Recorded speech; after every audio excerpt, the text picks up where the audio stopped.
Salam sejahtera bagi kita sekalian, Om Swastiastu. Selamat sore teman-teman sekalian. Hari ini Sabtu tanggal 16 April 2022. Saya akan menyampaikan informasi kepada teman-teman sekalian. Informasi ini berkaitan dengan apa yang sudah kami sampaikan pada saat hari Kamis.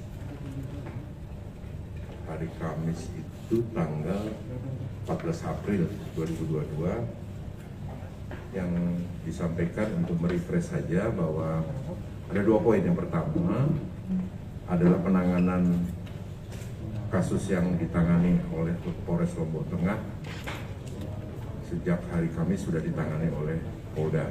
Dalam hal ini adalah Direktorat Reserse Kriminal Umum Polda Nusa Tenggara Barat.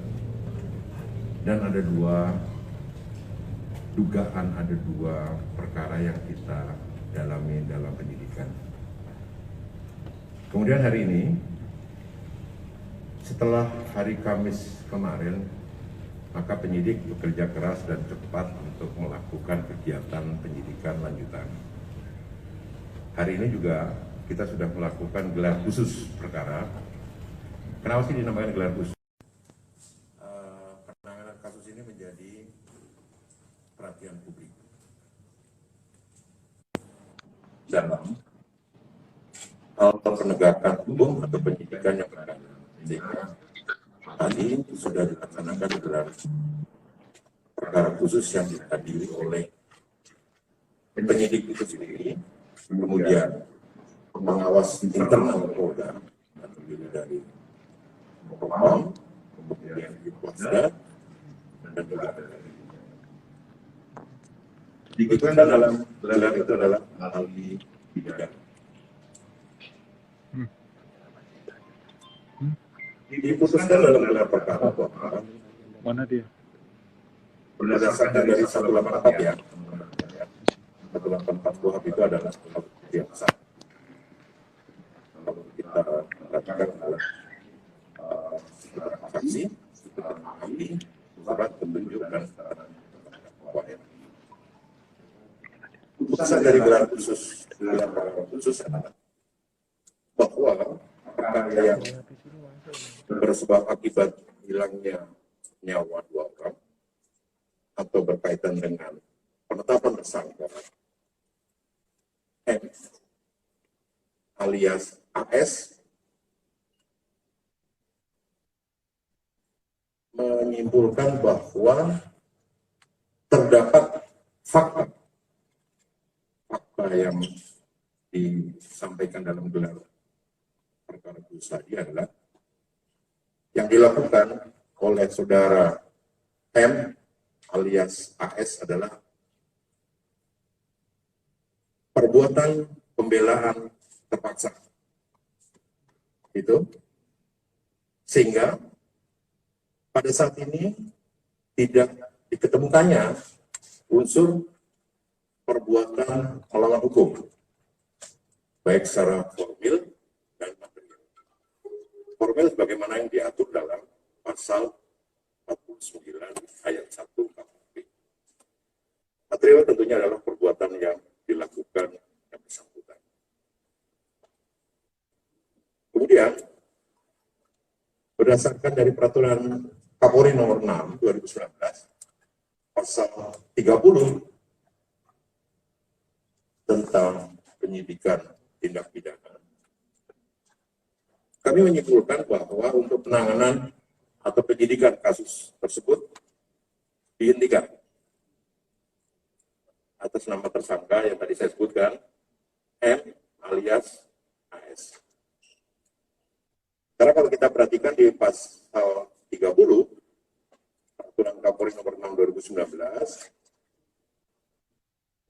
berkaitan dengan penyidikan tindak pidana bahwa penghentian penyidikan dapat dilakukan demi kepastian hukum, kemanfaatan, dan keadilan. Artinya di situ sudah memuat beberapa hal. Yang pertama adalah legalitas, proporsional, akuntabilitas, dan necesitas. Jadi laporan polisi berkaitan dengan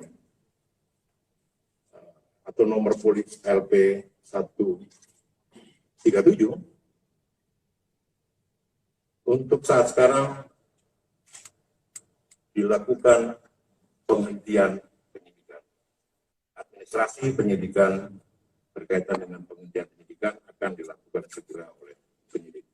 Itu yang bisa saya sampaikan kepada rekan-rekan sekalian. Terima kasih.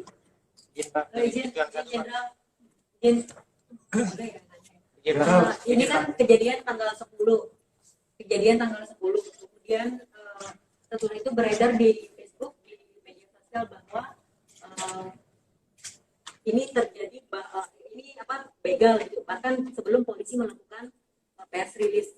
Dan setelah itu apakah polisi terjebak karena opini tersebut sehingga ada dugaan bahwa opini-opini itu dibangun untuk merusak nama dari Kapolres Lombok Tengah, mengingat beliau berhasil membawa sukses acara dari BSBK Pramusim dan MotoGP.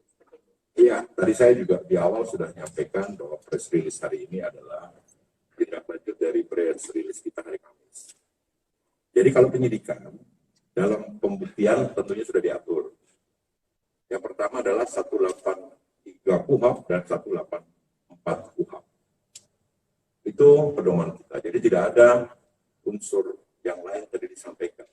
Yang kami lakukan adalah penyidikan sesuai dengan fakta hukum yang kami sampaikan. Gitu ya, Mbak? Oke. Kedua, gantian yang lain.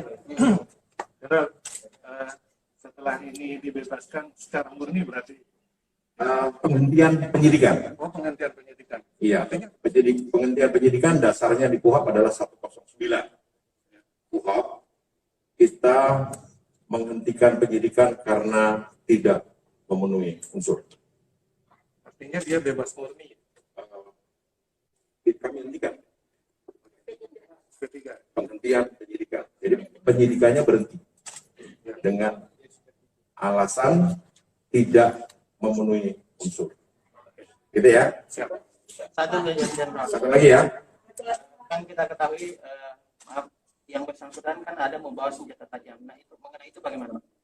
Yang tadi saya sampaikan, selain dari penghentian penyidikan yang dimaksud dari pasal 109, tadi kan juga saya sampaikan dalam Perkap Kapolri nomor 6 tahun 2019 pasal 30 dan pasal 49 ayat 1 KUHP. Maka secara formil tadi saya sampaikan, formilnya adalah pasalnya itu sendiri kan formil 49 ayat 1 KUHP. Dan materialnya adalah perbuatan yang dilakukan oleh saudara. Jadi di situ di daerah Lombok Tengah atau di sebagian wilayah bahwa perbuatan yang dilakukan oleh saudara M atau AS itu patut dilakukan dalam situasi yang tadi saya sampaikan. Gitu ya, terima kasih. Artinya diabaikan demi hukum ya, Pak ya? Ya. Bapak, isu yang beredar bahwa ini terjadi ada kaitannya dengan narkoba, apakah akan dilanjutkan? Artinya itu diabaikan demi hukum ya? Apa yang diabaikan? Terkait pembawaan senjata tajam oleh Yang tadi saya bilang secara material bahwa tindakan tersebut masuk dalam kriteria dari perbuatan pembelaan terpaksa dari saudara. Cukup ya? Lanjut.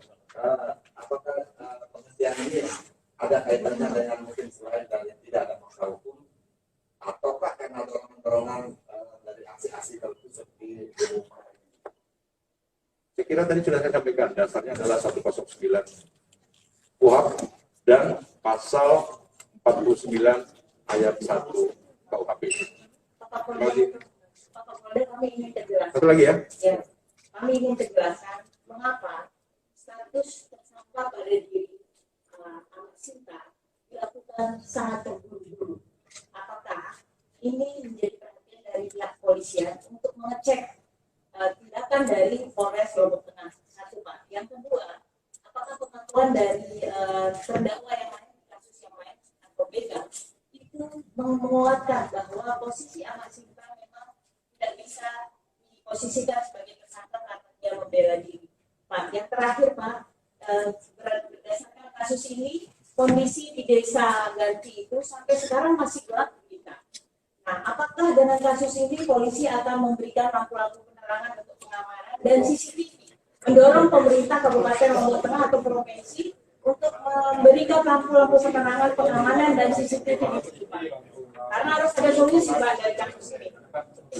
Oke, saya coba jawab yang dari terakhir ya, supaya ingat ya. Nanti akan kami sampaikan kepada pemerintah daerah. Untuk hal yang pertama dan kedua, berkaitan dari pertanyaan, penetapan tersangka sudah diatur. Penyidikan pun sudah diatur. Bagaimana penyidikan itu bisa dilakukan? Tentunya, tadi saya bilang di 184. Penyidikan bisa dilakukan itu minimal ketercukupan 2 alat bukti. Begitu? Begitu juga dengan penetapan tersangka. Itu berdasarkan 2 alat bukti. Berkaitan pertanyaan tadi, bahwa penyidik Polres Lombok Tengah mempunyai kewenangan untuk melakukan sebagaimana undang-undang memberikan kewenangan kepada penyidik. Polda itu adalah pembina fungsi dalam bentuk lapis kemampuan yang dilakukan di tingkat Polres. Itu yang bisa disampaikan. Jelas ya? Terima kasih.